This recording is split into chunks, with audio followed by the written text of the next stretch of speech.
Hello students, welcome back to my YouTube channel geography group. हमारी social science की SST की preparation बहुत अच्छे से चल रही है।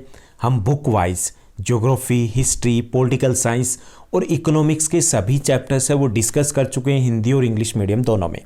उसके बाद हमारा मैप वर्क है वो भी अच्छे से हमने प्रिपेयर कर लिया है। अब जो हमारा नेक्स्ट स्टेप रहता है बोर्ड प्रिपरेशन के लिए वो है हमें रिवीजन करना है, चैप्टर वाइज हमें रिवाइज करना है। तो हम इसी रिवीजन बैच की सीरीज में पॉलिटिकल साइंस के फर्स्ट चैप्टर पावर शेयरिंग यानी सत्ता की साझेदारी से रिलेटेड मोस्ट इंपॉर्टेंट क्वेश्चंस है वो डिस्कस करने वाले हैं।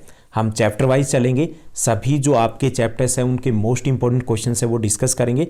तो आज हम पॉलिटिकल साइंस, जिसको आप सिविक्स भी बोलते हो, उसके फर्स्ट चैप्टर से रिलेटेड मोस्ट इंपॉर्टेंट क्वेश्चंस है वो डिस्कस करेंगे। Most important questions means most important questions जो आपके बोर्ड एग्जाम में बार बार रिपीट हुए और जिनके रिपीट होने की पॉसिबिलिटीज थोड़ी ज़्यादा है, वो क्वेश्चंस हम डिस्कस करेंगे। तो 3 सेगमेंट रहेंगे, very short answer type questions, short answer type questions और लॉन्ग आंसर टाइप क्वेश्चन, यानी कि 1 मार्क्स, 3 मार्क्स और 5 मार्क्स के क्वेश्चंस है वो हम डिस्कस करेंगे इस एपिसोड में। तो चलिए चेक करते हैं कौन से क्वेश्चंस है जो मोस्ट इंपॉर्टेंट है इस चैप्टर से रिलेटेड। सबसे पहले हम very short answer type questions है वो डिस्कस करेंगे।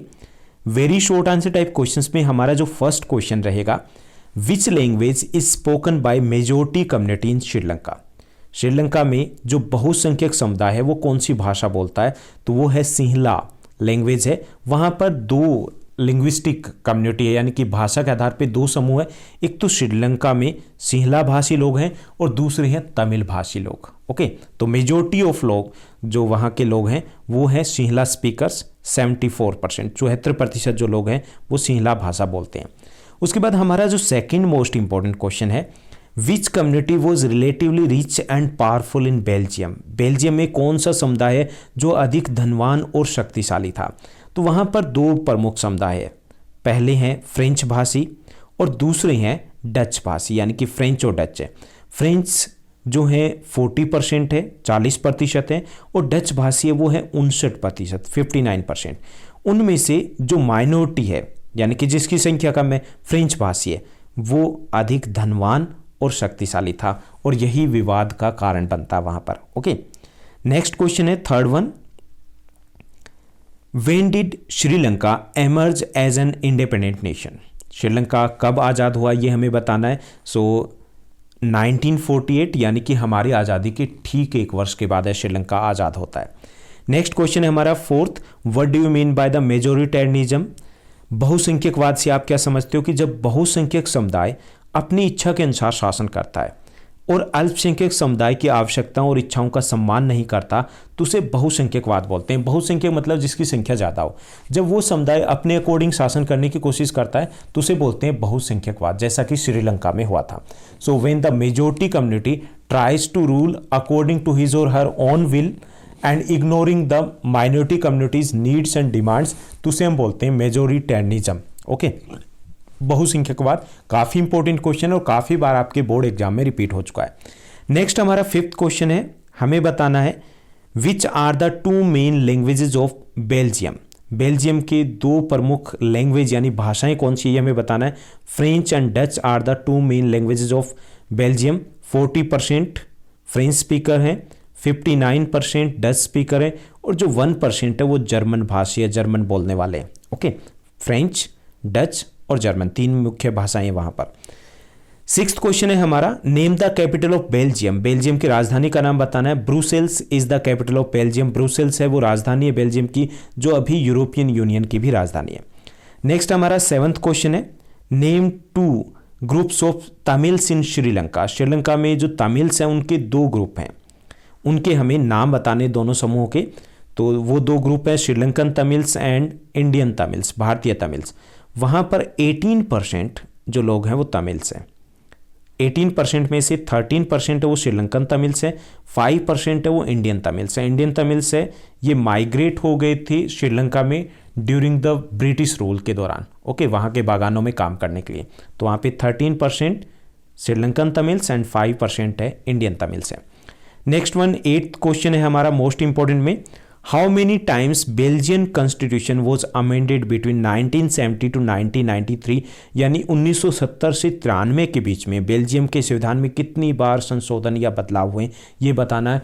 तो ये भी मोस्ट इंपॉर्टेंट क्वेश्चन है। लास्ट 10 ईयर्स के अगर क्वेश्चन पेपर को चेक करें हम, तो 4 टाइम्स ये रिपीट हो चुका है। इसका आंसर है कितनी बार कॉन्स्टिट्यूशन अमेंड हुआ है, तो वो है 4 टाइम्स। ओके, नेक्स्ट हमारा 9th क्वेश्चन रहेगा, which one is the third type of government in Belgium. Belgium में तीसरे प्रकार की सरकार कौन सी है। बेल्जियम में एक अनूठी सरकार है, थर्ड टाइप की गवर्नमेंट है। वो थर्ड टाइप की गवर्नमेंट है सामुदायिक सरकार या कम्युनिटी गवर्नमेंट, यानी वहाँ पर जो 3 मेन कम्युनिटी है, फ्रेंच स्पीकर, डच स्पीकर और जर्मन स्पीकर, यानी फ्रेंच भाषा बोलने वाले, डच भाषा बोलने वाले और जर्मन भाषा बोलने वाले, वो एक अपनी अलग अलग सरकार चुनते हैं, यानी उनकी खुद की सरकार होती है। वो थर्ड टाइप की कम्युनिटी गवर्नमेंट होती है, यानी हर कम्युनिटी की गवर्नमेंट है जो उनकी लैंग्वेज और उनके रिलीजन या उनकी कल्चर है उससे रिलेटेड डिसीजन वो लेती है। ओके, उसके बाद 10th हमारा क्वेश्चन है, when was Sinhala language declared as an only official language of Sri Lanka. Sinhala language को कब श्रीलंका की एकमात्र आधिकारिक भाषा घोषित किया गया था। जैसे हमारे देश में हिंदी +21 यानी टोटल 22 शेड्यूल लैंग्वेज है, जिनमें हम अपनी हायर एजुकेशन कंटिन्यू कर सकते हैं, जिसमें हम एग्जाम दे सकते हैं। ओके, सभी एक जैसी है, यानी कि 22 लैंग्वेज है वो शेड्यूल लैंग्वेज है। जबकि श्रीलंका में ऐसा नहीं हुआ, वहाँ पर केवल एक लैंग्वेज को क्या डिक्लेयर कर दिया गया, ऑफिशियल लैंग्वेज डिक्लेयर कर दिया गया, इग्नोरिंग द तमिल। तो ये कब हुआ था, ये हुआ था इन 1956 में। 11th हमारा क्वेश्चन है, which religion was declared as state religion in Sri Lanka. Sri Lanka में किस धर्म को राजकीय धर्म घोषित किया गया, तो ये था बुद्धिज्म, बौद्ध धर्म को राजकीय धर्म है वो घोषित किया गया। 12th क्वेश्चन है, व्हाट इज सिविल वॉर। गृह युद्ध क्या है। किसी देश के 2 समुदायों के बीच में हिंसक तनाव को गृह युद्ध कहा जाता है। As we have studied about the Sri Lanka 2 communities, Tamil speakers and the Sinhala speakers, they came in a violence. जो हिंसा होती है लंबे टाइम तक होती है और दोनों कम्युनिटी से जो हजारों लोग हैं वो मारे जाते हैं। It was a setback for Sri Lankan economy also, वहाँ की अर्थव्यवस्था वो भी गड़बड़ा जाती है। ओके, तो गृह युद्ध क्या होता है, जब किसी भी देश की 2 कम्युनिटीज़ के बीच में हिंसा छिड़ जाती है। तो ये थे हमारे इस चैप्टर से रिलेटेड मोस्ट इंपॉर्टेंट क्वेश्चंस जो आपके एग्जाम में पूछे जा सकते हैं। अब हम सेकंड सेगमेंट की बात करेंगे, जो हमारी शॉर्ट आंसर टाइप क्वेश्चंस है, 3 मार्क्स के क्वेश्चन है, उसमें मोस्ट इंपॉर्टेंट क्वेश्चंस कौन से रहेंगे। तो इसमें हमारा फर्स्ट क्वेश्चन है, right a short note on ethnic composition of Belgium. Belgium के एथनिक यानी निर्जातीय संगठन पर हमें एक नोट लिखना है, यानी वहाँ पर कौन से लोग हैं, किस कम्युनिटी से है। तो वहाँ पर जो एथनिक कंपोजिशन की बात करें काफ़ी कॉम्प्लेक्स है, जटिल है। वहाँ पर 59% है वो डच स्पीकर हैं। ओके, 40% है वहाँ पर वो है फ्रेंच स्पीकर एंड 1% है जर्मन स्पीकर्स हैं। ओके, टोटल अगर कंट्री की बात की जाए, ब्रुसेल्स अगर कैपिटल की बात की जाए तो वहाँ पर फ्रेंच स्पीकर्स है वो 80% है और 20% वहाँ पर डच स्पीकर है। तो हमें ये सारी चीज़ें बतानी, पॉइंट वाइज लिख सकते हो। 59% जो है वो डच स्पीकर है, डच भाषा बोलने वाले हैं, 40% फ्रेंच भाषा बोलने वाले हैं, 1% जो लोग हैं वो जर्मन भाषा बोलने वाले हैं। जबकि राजधानी ब्रुसेल्स में फ्रेंच भाषी ज़्यादा है, वो 80% है, 80%, और 20% डच भाषी है। तो ये हमें बताना है कि वहाँ का एथनिक कंपोजिशन यानी निर्जातीय संगठन कैसा है। उसके बाद हमारा जो नेक्स्ट 3 मार्क्स का क्वेश्चन है इंपॉर्टेंट में, वो है right a short note on ethnic composition of Sri Lanka. Sri Lanka के निर्जातीय संगठन पर हमें नोट लिखनी है। तो वहाँ पर 74% जो लोग हैं वो हैं सिंहला स्पीकर्स। ओके, 18% जो लोग हैं वो हैं वहाँ पर तमिल स्पीकर्स, यानी कि लैंग्वेज के बेस पर 2 मेन कम्युनिटी होती है, सिंहला स्पीकर 74% और 18 यानी 18% वहाँ पर तमिल स्पीकर्स है। तो ये तो हुई लिंग्विस्टिक बेस पे। इसके साथ साथ रिलीजन बेस पर भी वहाँ पर काफ़ी कॉम्प्लेक्स कंपोजिशन है, एथनिक कंपोजिशन। वहाँ पर जितने भी सिंहला स्पीकर्स हैं वो मोस्टली बुद्धिस्ट है, यानी बौद्ध धर्म के अनुयायी है। जो तमिल स्पीकर्स हैं वो हिंदू या फिर मुस्लिम है। इसके साथ साथ वहाँ पर 7% क्रिश्चियन भी है। तो काफ़ी कॉम्प्लेक्स है वहाँ का निर्जातीय संगठन भी। उसके बाद हमारा थर्ड क्वेश्चन है मोस्ट इंपॉर्टेंट में, श्रीलंका में तमिल समुदाय को अलगाव क्यों महसूस हुआ, उन्हें ऐसे लगा कि वो देश का हिस्सा नहीं है। इसके क्या कारण थे। Why did the Sri Lankan Tamils feel alienated. उन्हें एलिनेटेड फील हुआ कि वो देश से अलग हैं। क्यों फील हुआ? तो इसके कारण थे, कई सारे ऐसे स्टेप उठाए गए वहाँ की गवर्नमेंट ने, जिससे लगा जैसे 1956 में वो सिंहला लैंग्वेज को अपनी एकमात्र ऑफिशियल लैंग्वेज वो डिक्लेयर कर देते हैं। उसके बाद वो बौद्ध धर्म को वहाँ का स्टेट रिलीजन यानी राजकीय धर्म डिक्लेयर कर देते हैं। उसके बाद वो कई सारे और भी कानून लेके आते हैं, जिसमें जो सिंहला भाषी जो लोग थे उनको गवर्नमेंट जॉब में या उनको यूनिवर्सिटीज़ वगैरह में एडमिशन में प्रेफरेंस दी जाती है। तो इन 3 कारणों से वहाँ के जो तमिल्स थे उनको लगा कि हमें इग्नोर किया जा रहा है, हमारी भाषा को भी पीछे छोड़ दिया गया है, हमारे धर्म को भी इग्नोर किया जा रहा है। और जब गवर्नमेंट जॉब की बात आती है, एडमिशन की बात आती है, तो उसमें भी प्रेफरेंस जो दी जा रही है वो दी जा रही है सिंहला स्पीकर्स को। तो इन कारणों से उन्हें अलगाव महसूस होता है। ओके, तो ये भी एक इंपॉर्टेंट क्वेश्चन है। नेक्स्ट जो 4th हमारा मोस्ट इंपॉर्टेंट क्वेश्चन, लास्ट जो 4 क्वेश्चन बनेंगे 3 मार्क्स में, तो ये है कि what were the 3 main demands of Sri Lankan Tamils. जो श्रीलंकाई तमिल थे उनकी 3 प्रमुख डिमांड्स थी, वो कौन सी थी? पहली जो उनकी डिमांड थी that Tamil language should also be given the status of official language, यानी तमिल लैंग्वेज को भी ऑफिशियल लैंग्वेज डिक्लेयर किया जाए सिंहला के साथ साथ। सेकंड जो उनकी डिमांड थी इक्वल पॉलिटिकल राइट्स की, कि उनको राजनीतिक अधिकार है वो एक बराबर मिलने चाहिए, यानी ऐसा ना हो कि जो भेदभाव हो रहा है वो जारी नहीं होना चाहिए। तीसरा वो ऑटोनॉमी की बात करें तो ऑटोनॉमी होती है स्वायत्ता, यानी कि जो श्रीलंकन एरिया है जो श्रीलंकन तमिल्स का एरिया है वहाँ के लोगों को कुछ राइट्स दिए जाएं। जैसे बेल्जियम में हमने देखा था जो फ्रेंच भाषी थे, डच भाषी जो इलाके थे, वेलोनिया और फ्लेमिश रीजन थे, उनको काफ़ी सारी शक्तियाँ दे दी कि अपनी सरकार चलाओ। ओके, तो ऐसे ही उनकी मांग थी, 3 मांग थी। पहला, तमिल भाषा को भी ऑफिशियल यानी कि जो आधिकारिक भाषा है वो डिक्लेयर किया जाए। दूसरी उनकी डिमांड थी एक समान राजनीतिक अधिकार, इक्वल पॉलिटिकल राइट्स। और तीसरी जो थी ऑटोनॉमी यानी कि स्वायत्ता, उनको और अधिक अधिकार मिलने चाहिए। ओके, तो ये 3 प्रमुख मांगे थी। उसके बाद हम लॉन्ग आंसर टाइप क्वेश्चन की बात करेंगे नेक्स्ट सेगमेंट में। जो इस चैप्टर से रिलेटेड 3 क्वेश्चंस है जो लॉन्ग आंसर टाइप क्वेश्चन में बनते हैं, और उसमें से आपके लास्ट 10 ईयर्स की बात करें 2010 से मैंने जो आपके क्लास 10th के क्वेश्चन पेपर चेक किए उसमें से 5 टाइम्स फर्स्ट क्वेश्चन रहा है और 3 टाइम्स आपका सेकंड क्वेश्चन रहा है और 2 टाइम्स आपका क्वेश्चन नंबर 3 है वो रिपीट हुआ है। ये जरूरी नहीं कि लॉन्ग आंसर टाइप क्वेश्चन भी हो, कई बार ऐसा भी हुआ कि ये 3 मार्क्स के क्वेश्चन में भी रहे हैं। So first most important question बनता है why power sharing is desirable. सत्ता की साझेदारी क्यों वांछनीय है, सत्ता की साझेदारी क्यों आवश्यक है। बहुत इंपॉर्टेंट क्वेश्चन है और ये इस बार भी आपके बोर्ड एग्जाम में रह सकता है, क्योंकि मेन थीम पर जो थीम है इस चैप्टर की वो इसी क्वेश्चन पर बेस्ड है। तो सत्ता की साझेदारी क्यों जरूरी है? पहला है पीस के लिए, शांति के लिए, कि अगर हमें देश में शांति व्यवस्था बनाए रखनी है तो उसके लिए ज़रूरी है कि सत्ता की साझेदारी की जाए। जैसे अगर घर में आप देखते हो कि अगर किसी के साथ भेदभाव किया जाता है तो शांति लंबे समय तक नहीं रह सकती। दूसरा ये हिंसा से बचने के लिए सत्ता की साझेदारी इसलिए भी आवश्यक है ताकि समाज में तनाव ना पैदा हो, हिंसा ना पैदा हो। देश की एकता के लिए भी सत्ता की साझेदारी वो काफ़ी आवश्यक है। इसके साथ साथ इक्वल डेवलपमेंट के लिए, देश के एक समान विकास के लिए भी सत्ता की साझेदारी है वो आवश्यक है। देश के विभाजन को रोकने के लिए भी, जैसे श्रीलंका में हमने देखा विभाजन के कगार पर पहुंच गया था। So for peace, for unity, to avoid tension और to avoid riots, for the unity of the country, to avoid the division of the country, हमें क्या चाहिए? सत्ता की साझेदारी आवश्यक है। इसके साथ साथ एक और कारण होता है जो नैतिक कारण है, मोल्ड जो इसका रीजन बनता है वो ये है कि सत्ता की साझेदारी लोकतंत्र की भी आत्मा है, लोकतंत्र की मूल आत्मा। लोकतंत्र क्या कहता है? लोगों का शासन। अब लोगों का शासन कब होगा?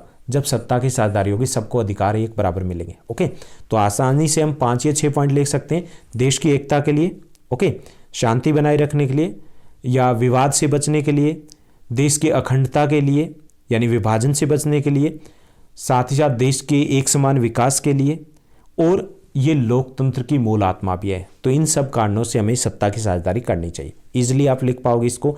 अगर फिर भी डाउट्स रहता है तो हम चैप्टर है पहले डिस्कस कर चुके हैं, उस वीडियो को देख लीजिए, आपके डाउट्स है वो क्लियर हो जाएंगे।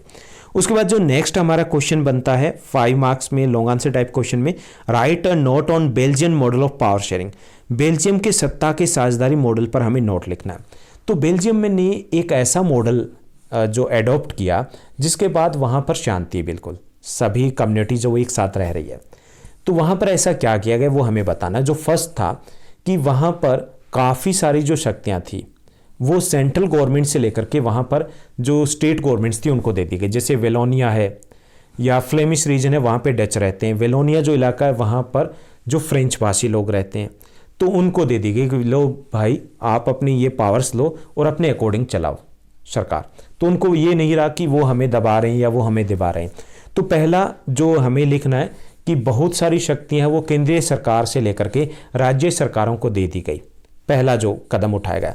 दूसरी जो विशेषता थी कि वहाँ पर जो केंद्रीय सरकार थी उसमें फ्रेंच भाषी और डच भाषी मंत्रियों की संख्या वो बराबर कर देगी, यानी कि equal numbers of ministers from both the language community, यानी दोनों लैंग्वेज कम्युनिटी से जो मिनिस्टर्स रहेंगे वो एक बराबर रहेंगे। तो यहाँ पर भी पावर शेयरिंग हो गई। तीसरा जो अरेंजमेंट किया गया, ब्रुसेल्स में जो गवर्नमेंट थी उसमें भी जो मिनिस्टर्स की संख्या थी वो इक्वल कर दी गई, यानी यहाँ पर भी एक बराबर रहेंगे। उसके बाद फोर्थ जो स्टेप उठाया गया वो भी एक बड़ा स्टेप था, वो था कि they adopted third type of government. They have third type of government, एक अलग टाइप की गवर्नमेंट होती है कम्युनिटी गवर्नमेंट, वहाँ सामुदायिक सरकार, यानी कि हर भाषा वाले अपनी एक अलग सरकार भी चुनते हैं। वहाँ की लैंग्वेज, वहाँ की एजुकेशन, कल्चर, यानी हर कम्युनिटी की जो भाषा है, संस्कृति है, शिक्षा है, उससे रिलेटेड डिसीजन वो तीसरे टाइप की एक अलग गवर्नमेंट है वो लेगी। फ्रेंच भाषी की अलग हो गई, डच भाषी की अलग होगी, जर्मन भाषी की अलग होगी, झगड़ा ही खत्म हो गया। ओके, तो ये 4 स्टेप हो गए।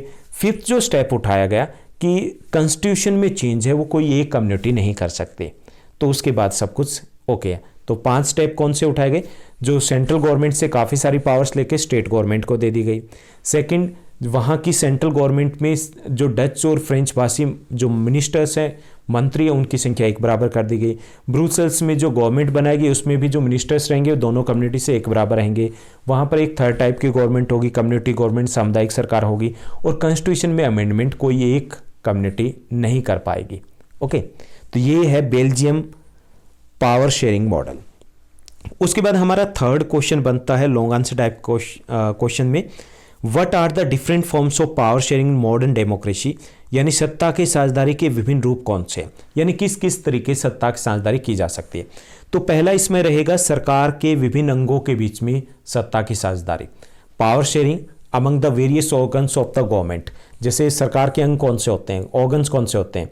एग्जीक्यूटिव होता है, लेजिस्लेटिव होता है, जुडिशरी होता है, यानी कि न्यायपालिका, कार्यपालिका, विधायिका, उनके बीच में सत्ता की साझेदारी। जैसे न्यायपालिका की अलग शक्तियां हैं, कार्यपालिका की अलग शक्तियां हैं, और जो न्यायपालिका, कार्यपालिका और विधायिका है तो विधायिका की अलग शक्तियां हैं। तो ये क्या होगी? सत्ता की साझेदारी होगी ना, एक व्यक्ति के पास नहीं है, एक संस्था के पास नहीं है। ओके, सो ये पहला तरीका है जिसको हम क्षेत्रीय सत्ता का विभाजन कह सकते हैं या फिर हॉरिजॉन्टल पावर शेयरिंग कह सकते हैं। तो पहला तरीका है सरकार के विभिन्न अंगों के बीच में power sharing among the various organs of the government.